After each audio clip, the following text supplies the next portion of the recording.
स्वागत है आज की ताज़ा खबरों के इस शो में जिसका नाम है कोट्स टुडे हिंदी। मेरा नाम है सैयद आमिर हुसैन और मैं आपको बताऊंगा हिंदुस्तान के सभी कोर्ट से आने वाली आज की ताज़ा अपडेट्स।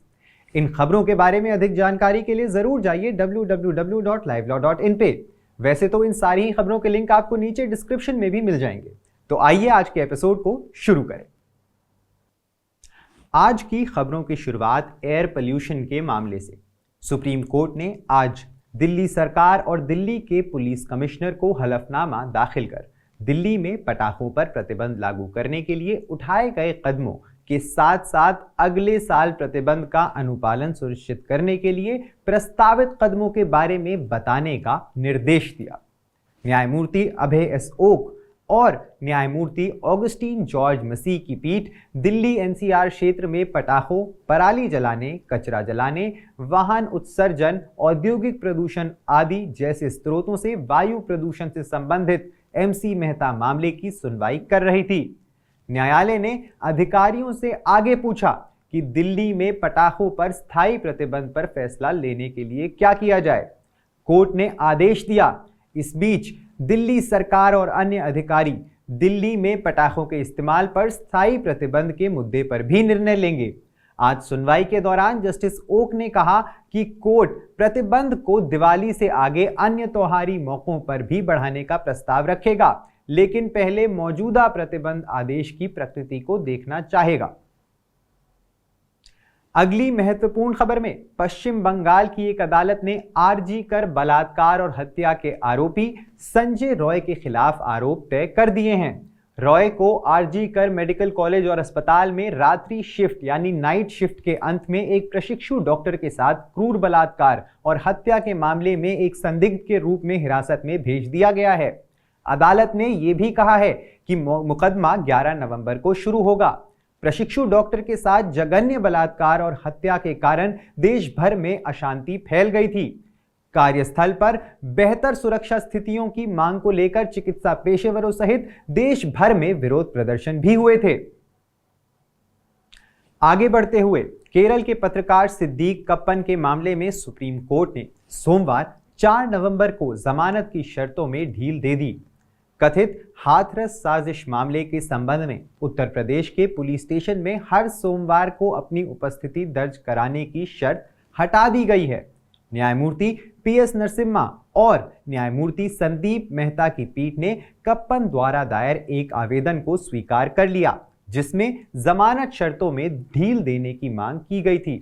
पीठ ने आदेश में कहा 9 सितंबर 2022 का आदेश संशोधित किया गया है और याचिकाकर्ता के लिए स्थानीय पुलिस स्टेशन में रिपोर्ट करना आवश्यक नहीं होगा।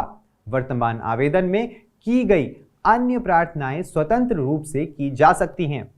लगभग 2 साल की कैद के बाद उन्हें जमानत देते हुए सितंबर 2022 में सुप्रीम कोर्ट ने जमानत की शर्त लगा दी थी।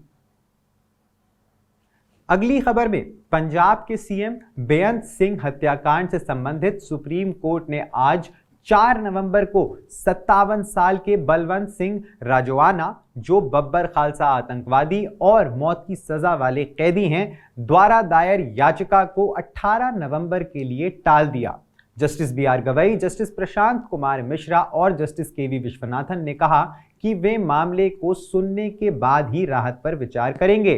न्यायालय ने 27 सितंबर को राजोआना द्वारा अनुच्छेद 32 के तहत दायर एक याचिका पर नोटिस जारी किया था, जिसमें उसकी दया याचिका पर निर्णय लेने में भारत के राष्ट्रपति के द्वारा 1 वर्ष और 4 महीने की असाधारण और अत्यधिक देरी के आधार पर मौत की सजा को कम करने की मांग की गई थी, जो कि अब तक लंबित है। तो आइए अगली जरूरी खबर पे बढ़ें। सुप्रीम कोर्ट को आज सूचित किया गया कि केंद्रीय जांच ब्यूरो यानी सीबीआई ने आय से अधिक संपत्ति के मामले में कांग्रेस नेता और deputy CM DK Shivakumar के खिलाफ जांच के लिए कर्नाटक सरकार की सहमति वापस लेने को चुनौती देते हुए उसके समक्ष एक विशेष अनुमति याचिका दायर की है। न्यायमूर्ति सूर्यकांत और न्यायमूर्ति उज्जवल भुयान की पीठ भाजपा विधायक बसनगौड़ा पाटिल यातमाल द्वारा दायर सहमति वापस लेने पर सवाल उठाने वाली एक अन्य याचिका पर सुनवाई कर रही थी, जब सॉलिसिटर जनरल तुषार मेहता ने सीबीआई की अपील दायर करने के बारे में जानकारी दी। एसजी ने आग्रह किया कि दोनों मामलों को एक साथ सूचीबद्ध किया जा सकता है। इस मामले को 4 सप्ताह के बाद सूचीबद्ध किया गया है, जिससे संकेत मिलता है कि सीबीआई की याचिका पर भी उसी तारीख को सुनवाई हो सकती है। सुप्रीम कोर्ट ने सोमवार 4 नवंबर को मौखिक रूप से घरेलू हिंसा से महिलाओं की सुरक्षा अधिनियम 2005 के तहत मामलों की प्रगति की धीमी गति पर चिंता व्यक्त करते हुए कहा कि ये नियमित पारिवारिक अदालत के मामलों की तरह आगे बढ़ रहे हैं। न्यायमूर्ति बीवी नागरत्ना और न्यायमूर्ति पंकज मित्तल की पीठ ने कहा कि हालांकि इस अधिनियम को त्वरित उपाय माना जाता है, लेकिन इसके तहत दायर मामलों को लंबा खींचा जा रहा है। अदालत NGO we India women of India द्वारा दायर एक याचिका पर सुनवाई कर रही थी, जिसमें उसने अधिनियम के प्रभावी कार्यान्वयन के लिए निर्देश जारी करने की मांग की थी। आज की आखिरी खबर में सुप्रीम कोर्ट ने आज 4 नवंबर को उस जनहित याचिका यानी पीआईएल पर विचार करने से इनकार कर दिया, जिसमें संविधान के अनुच्छेद 348 भाग 1 की वैधता को चुनौती देते हुए शीर्ष अदालत में सुनवाई हिंदी में कराने की मांग की गई थी। विशेष रूप से अनुच्छेद 348 भाग 1 में प्रावधान है कि सर्वोच्च न्यायालय और सभी उच्च न्यायालयों में सभी कार्यवाही अंग्रेजी भाषा में की जाएगी। सीजेआई डीवाई चंद्रचूड़, जस्टिस जेबी पारदेवाला और जस्टिस मनोज मिश्रा की बेंच इस मामले की सुनवाई कर रही थी। सीजेआई डीवाई चंद्रचूड़ ने याचिकाकर्ता से पूछा कि जनहित याचिका में केवल हिंदी भाषा के लिए विशेष राहत क्यों मांगी गई है, ये देखते हुए कि शीर्ष अदालत या शीर्ष न्यायालय में मामले देश के सभी विविध राज्यों से संबंधित पक्षों द्वारा दायर किए जाते हैं। ज्यादा जानकारी के लिए सब्सक्राइब करिए हमारा YouTube चैनल या विजिट करिए हमारी वेबसाइट www.livelawin, जहां आप इन सारी ही खबरों के बारे में अच्छे से जान सकते हैं। लाइव लॉ हिंदी पे आपको हिंदी में सारी ताज़ा अपडेट्स भी मिल जाएंगी।